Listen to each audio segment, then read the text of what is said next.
لوگوں کے تانوں کی پرواہ مت. جب ایک چیز آپ کے بس میں نہیں ہے تو اس پہ سوچنا کیسا. یہ بھی ایک بہت بڑا نسخہ ہے سکون کا کہ جو چیز آپ کے اختیار میں نہیں ہے اس کے بارے میں سوچنا بند کر دو.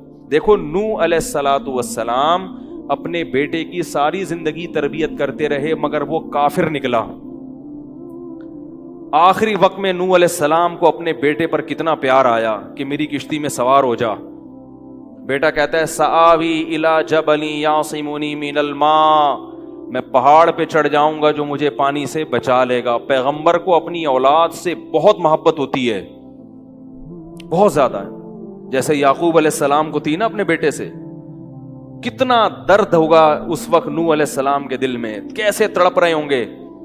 لیکن بیٹا باز نہ آیا. وحال بینہم الموج فکان من المغرقین, ایک موج آئی اور اس کو غرق کر دیا. نوح علیہ السلام نے اللہ سے دعا مانگی ان ابنی من اہلی, اے اللہ میرا بیٹا میرے اہل و عیال میں سے ہے, تو نے تو وعدہ کیا تھا تو میرے اہل و عیال کا خیال کرے گا. اللہ نے کیا فرمایا انہ لیس من اہلک, یہ تیرے اہل میں سے نہیں ہے, اس کا عمل ٹھیک نہیں ہے. فلا تسألنی ما لیس لک بہ علم, دوبارہ یہ سوال مجھ سے مت کرنا. اب یہ نہیں کہ نوح علیہ السلام بیٹھ گئے اور یہ کیا ہو گیا اور اب سوچیں یہ تو بڑھ گیا. بس نوح علیہ السلام نے فوراً استغفار کیا. اعوذ بک ان اسألک ما لیس لی بہ علم, اے اللہ میں تجھ سے پناہ مانگتا ہوں ایسی چیز کی, میں تجھ سے ایسا سوال کروں جس کی دلیل میرے پاس نہیں. بس بھول گئے. اب یہ تھوڑی کہ روتے رہیں بیٹھ کے, بھئی جو چیز بس میں نہیں ہے چھوڑ دو. تو ہم بہت ساری چیزوں کی ٹینشن لیتے ہیں جو ہمارے اختیار میں نہیں ہے. پیٹرول مہنگا ہو رہا ہے, بیٹھ کے خام میں پریشان ہے. بھائی تم سے پوچھ کے تھوڑی مہنگا ہوا ہے. غم کرنے سے اگر وہ سستا ہو جائے تو رو. میرے پاس تھی Kawasaki G T O, Kawasaki G T O 125. آپ کو پتا ہے کیا بائک تھی وہ, ہم نے بھی بڑے شوق پالے ہیں ایک زمانے میں.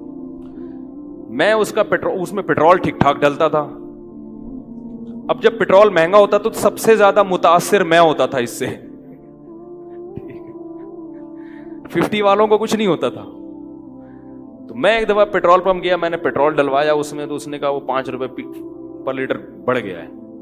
مجھے بڑا غصہ آیا. میں نے ساتھ والے سے کہا, میں نے کہا یار یہ کیا مذاق ہے یار, ہر تھوڑے دن کے بعد 5 روپے بڑھ رہا ہے, تو آپ کو غصہ نہیں آیا؟ اس نے کہا صرف میرے لیے تھوڑی بڑھ رہا ہے, پوری قوم کے لیے بڑھ رہا ہے نا. تو مجھے اس کی بات بڑی اچھی لگی. اس نے کہا میرے اکیلے کے لیے بڑھے تو مجھے غصہ ہے, سب کے لیے بڑھ رہا ہے تو چلو ٹھیک ہے. اس دن کے بعد سے اب تک پیٹرول بڑھنے پر مجھے غصہ نہیں آیا. میں یہی کہتا ہوں یار مجھے ٹینشن لینے سے کیا ملے گا. 100 روپے لیٹر بڑھ جائے, زیادہ زیادہ یہ ہوگا, بہت زیادہ بڑھے گا تو گاڑی بیچ دو. بھائی نہیں ہمارے کنٹرول سے باہر ہو گئی ہے, گاڑی بیچ دو, دوبارہ آ جاؤ, ٹیکسی پہ آ جاؤ, پھر بھی ہے تو پھر رکشے پہ آ جاؤ, پھر چنچی پہ آ جاؤ, پھر پیدل ہو جاؤ. جو چیز اختیار میں نہیں ہے اس کی ٹینشن لینا حماقت ہے. بات آ رہی ہے سمجھ میں؟ اسی طرح یاد رکھو اولاد کی تربیت کا معاملہ ہے. ہمارے ہاں جو لوگ نئے نئے دیندار بنتے ہیں یا پرانے بھی, وہ چاہتے ہیں میرا گھر 100% خلفائے راشدین جیسا بن جائے, جبکہ بیگم پہ کنٹرول نہیں ہوتا, وہ الگ سمت میں جا رہی ہوتی ہے. اب آپ نے ڈنڈا چلانا شروع کر دیا, بچے باغی ہونا شروع. وہ بجائے دین پہ آنے کے ابا کو مکھنچو سمجھنا شروع کر دیتے ہیں اور بغاوت پھیلتی ہے. تو بھائی آپ اعتدال سے تربیت کی کوشش کرو. ہو گئی ٹھیک ہے, نہیں ہوئی ہم سے نہیں سوال ہوگا, ہم جو کر سکتے تھے ہم نے کر لیا. تو ہم نے نا بہت ساری چیزیں, یہ ہو رہا ہے معاشرے میں غلط, یہ ہو رہا ہے, وہ والے وہ جماعت کیوں آ گئی, وہ جماعت کیوں آ گئی, وہ فلاں فرقہ کیوں بڑھ رہا ہے, یہ والے کی کم ہو رہے ہیں, وہ زور سے آمین کیوں کہہ رہے ہیں, وہ آہستہ آمین کیوں کہہ رہے ہیں, ٹھیک ہے نا, وہ رفع الیدین کیوں کر رہا ہے, وہ رفع کیوں نہیں کر رہا. میرا ایک اصول ہے, میں جب کسی ٹاپک پر بیان کرتا ہوں تو مجھے جب بھی کوئی ایسے اختلافی مسائل پر بیان ہوتا ہے نا, تو اکثر لوگوں کے پھر واٹس ایپ پہ میسج آنا شروع ہوتے ہیں, آپ نے جو یہ بیان کیا اس میں یہ والی بات, حالانکہ اس بات کا جواب اس میں موجود ہوتا ہے. تو میں پھر مزید جواب نہیں دیتا, میں کہتا ہوں پورا بیان سنیں. وہ پھر جواب بھیجتے ہیں کہ ہم نے پورا بیان سنا ہے. میں کہتا ہوں دوبارہ سنیں. کہتا ہے سنا تو ہے, مجھے جواب نہیں ملا, جبکہ مجھے پتا ہوتا ہے جواب اس میں ہے. میں کہتا ہوں پھر تیسری بار دوبارہ سنیں, کیونکہ اس سے زیادہ کہ ہم مکلف نہیں. اب یہی تھوڑی کہ ایک ہی چیز کو لے کے پھر وہی سوال وہی جواب وہی سوال وہی جواب. پبلک کے پاس تو ٹائم ہے, وہ تو کرتے رہیں گے اور آپ کی صلاحیتیں بیکار ضائع ہوتی رہیں گی. بھائی ہم نے ایک ٹاپک پر بات کی, پورا کور کیا اس کو, مجھے اچھی طرح معلوم ہے آپ کے ان تمام سوالات کا جواب اس میں موجود ہے. اب بار بار سوال کرو گے تو ہم نئے سرے سے جواب دے کے ٹائم ضائع, یہ ٹینشن ہے خام خواہ کی کیوں پالیں؟ ٹینشن پتہ ہے کیا ہوتی ہے؟ ٹینشن یہ ہوتی ہے کہ یار اتنی تفصیل سے میں نے بیان کیا پھر بھی لوگوں کی سمجھ میں نہیں آ رہا, ہائے یہ کیا یار, یہ کیا. اس سے آپ خام خواہ میں آپ کے سر کے بال غائب ہوتے رہیں گے. تو ہم یہی کہیں گے اے اللہ ہم سے جو ہو سکا تھا ہم نے کر دیا, اب سمجھ میں آنا سمجھانا کس کے بس میں ہے؟ اللہ کے بس. نبی کی بات سب کی سمجھ میں نہیں آئی, اور اللہ تعالیٰ نے نبی کو کتنی تسلیاں دی ہیں قرآن میں. نبی کو بار بار کہا کہ آپ جو سمجھا رہے ہیں پھر بھی یہ نہیں سمجھ رہے تو ٹینشن نہ لیں. کیوں؟ نبی کو اگر زیادہ ٹینشن ہوگی تو کام کون کرے گا؟ قرآن میں سینکڑوں آیتیں ہیں جو صرف تسلی پر مبنی ہیں, جن میں نبی کو کیا دی جا رہی ہے؟ تسلی. لعلک باخع نفسک علی آثارہم, کہیں ایسا نہ ہو کہ ان کی ہدایت کے پیچھے آپ کی جان ہی ہلاک ہو جائے, یعنی غم سے. کیونکہ نبی صلی اللہ علیہ وسلم حیران ہوتے تھے کہ ان کو میں نے معجزے بھی دکھا دیے اور میں نے بتایا کہ یہ بت ہیں جن جو نہ سن سکتے ہیں, نہ دیکھ سکتے ہیں, نہ بول سکتے ہیں, ہر طرح سے سمجھا دیا. ٹھیک ہے, اور میری 40 سالہ زندگی بھی انہوں نے دیکھی کہ زندگی میں کبھی میں نے جھوٹ نہیں بولا, امین اور صادق مشہور ہوں. اور یہ پیغمبروں کا انتظار بھی کر رہے تھے کہ ایک نبی آنے والا ہے. سب چیزیں ہو گئیں پھر بھی نہیں مان رہے, تو ٹینشن تو ہوتی ہے نا. تو قرآن نبی کو کیا کہہ رہا ہے کہ مزید ٹینشن لیں؟ نہ قرآن ٹینشن کیا کر رہا ہے؟ کام. نہ ٹینشن نہ لیں, ٹینشن نہ لیں. ما انت علیہم بمسیطر, آپ ان پر نگہبان نہیں ہیں, داروغہ نہیں ہیں, گن پوائنٹ پہ نہیں لائیں گے آپ کسی کو, آپ سے سوال نہیں ہوگا. آپ بلغ ما ارسل الیک من رب انزل الیک من ربک, آپ کا کام ہے پہنچانا.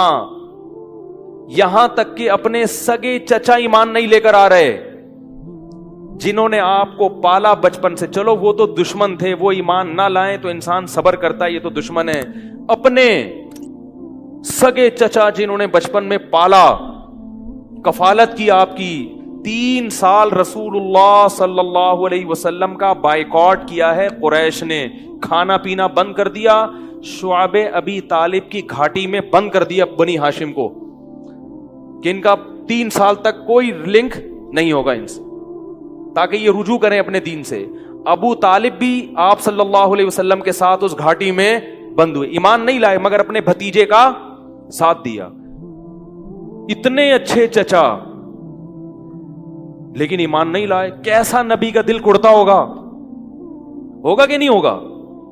موت کے وقت آ کے نبی نے کہا کہ ایک دفعہ کلمہ پڑھ لیں تاکہ قیامت کے دن آپ کی بخشش کر سکوں, سفارش کر سکوں, آپ کی اللہ سے بخشش کی دعا کر سکوں. کیسا دل مچلتا ہوگا نا. ابو طالب کو خیال آیا کلمہ پڑھنے کا. قریش کے جو سردار تھے انہوں نے ابو طالب کو دیکھنا شروع کر دیا کہ کلمہ, کتنا غصہ آیا ہوگا نبی کو ان سرداروں پہ کہ میرا چچا جس نے میری اتنی کفالت کی, مجھ سے اتنی محبت کی, آج وہ میرے سامنے جہنم کی آگ میں داخل ہو رہا ہے اور یہ کمبخت کھڑے ہوئے اس کو ورغلا رہے ہیں. ابو طالب نے چند اشعار کہے کہ اگر مجھے یہ ڈر نہ ہوتا کہ عرب کہیں گے کہ ساری زندگی اسلام نہیں لایا, موت کے وقت موت کے ڈر سے باپ دادا کا دین چھوڑ دیا, یہ ڈر نہ ہوتا تو آئے محمد آج میں تیری آنکھیں کلمہ پڑھ کے ٹھنڈی کر دیتا. لیکن اس کو انہوں نے غیرت کا مسئلہ بنا لیا کہ میں مروں گا تو سردار کہیں گے کہ یہ ایک زبان والا نہیں ہے. زبان تبدیل کر لی انہوں نے, کرنا تھا تو پہلے ہی مان لاتا نا, اب کیوں. اور وَلَقَدْ عَلِمْتُ بِأَنَّ دِينَ مُحَمَّدٍ مِّن خَيْرِ أَدْيَانِ الْبَرِيَّةِ كُلِّهَا, مجھے یقین ہے کہ محمد جو میرا بھتیجا دین لے کر آیا ہے تمام دنیا کے دینوں میں سب سے افضل ہے. لولا الحذار لولا الملامت او حذار مسبت, اگر ملامت کا خوف یا لوگوں کے برے بھلے کہنے کا خوف نہ ہوتا تو آج میں اپنے بھتیجے کی آنکھیں ٹھنڈی کر دیتا. کیسا دل کڑا ہوگا میرے بھائی, کیسا, جس کو جہنم کی آگ کا یقین ہے اور ان کو معلوم ہے کہ میرا چچا جہنم کی آگ میں داخل ہونے والا ہے, کیسا تڑپ رہے ہوں گے. اور ابو طالب کی آنکھیں بند ہو گئیں. نبی صلی اللہ علیہ وسلم اتنے غمزدہ ہوئے. اللہ نے پھر کیا دی؟ تسلی کی آیتیں کہ ٹینشن نہ لو. یہ میں آپ کو کیوں واقعات سنا رہا ہوں کہ جب اتنے بڑے بڑے غم کے واقعات میں اللہ ٹینشن لینے کو پسند نہیں کر رہے, تو ہماری چھوٹی چھوٹی, اس کی پکوڑے کی دکان چل گئی, میری دکان بند ہو گئی, اس کو سواری مل گئی ہے بھائی رکشے میں, مجھے سواری نہیں ملی, ان چیزوں میں ٹینشن لینے کا کیا مطلب؟ بہت مشکل ہے یار, کیا کریں یار. ہماری ٹینشن یہی ہوتی ہے نا یار, سیٹنگ وہاں چل رہی تھی, ابا نے رشتہ وہاں طے کر دیا. یہ کوئی ٹینشن کی چیز ہے؟ ٹینشن تو وہ ہے جو نبی کو ہوئی تھی. یہی ٹینشن ہے آج کل. تو نبی کو کس قدر غم ہوا ہوگا. غیرت بھی ہے نبی میں, حیا بھی ہے, محبت بھی ہے, لیکن اللہ کیا کہہ رہے ہیں؟ ٹینشن نہ لیں. کیوں؟ وہی اصول جو میں نے آپ کو بیان کیا کہ جو چیز اختیار میں نہیں ہے اس پر ٹینشن نہیں لینی چاہیے. انک لا تہدی, یہ آیتیں نازل ہوئیں, من احببت ولکن اللہ یہدی من یشاء. اے محمد, جس سے آپ محبت کرتے ہیں اس کو ہدایت دینے کے مالک نہیں ہیں. محبت الگ چیز ہے, ہدایت ہمارے ہاتھ میں ہے, آپ کے ہاتھ میں نہیں ہے. اب اگر نبی اسی غم کو لے کے بیٹھے رہتے تو کہاں سے دعوت اور تبلیغ کا کام ہوتا؟ آپ صلی اللہ علیہ وسلم سے حضرت عائشہ نے پوچھا کہ ابو طالب جو اتنی خدمت کرتا تھا, آپ کی کرتے تھے, اور اتنا کچھ انہوں نے کیا, کیا یہ نیکیاں قیامت کے دن کام آئیں گی؟ آپ نے فرمایا ہاں. کتنا کام آئیں گی کہ جہنم کے نچلے طبقے سے اللہ اٹھا کے اوپر والے طبقے میں لے آئے گا, اور پاؤں میں صرف آگ ہوگی مگر اس سے دماغ ایسے کھولے گا جیسے ہانڈی. ابو طالب پورے جہنم کی آگ میں نہیں ہوں گے, صرف ان کے پاؤں جہنم کی آگ میں ہیں. اس سے پتہ چلتا ہے کافر کی نیکیاں کام تو آتی ہیں مگر عذاب کم کرنے میں, عذاب ختم کرنے میں نہیں. بھی ہم دیکھتے ہیں کہ دنیا میں بہت کچھ غلط ہو رہا ہے, دلائل کے انبار لگا دو پھر بھی لوگ نہیں مانتے, اور فرقواریت, ایک دوسرے پہ تان و تشنی, گھریلو حالات میں گڑبڑ. تو اس میں اگر آپ ٹینشن لینا شروع کر دو گے تو پھر سوائے ڈپریشن کی گولیوں کی ایک نئی ٹینشن لگ جائے گی.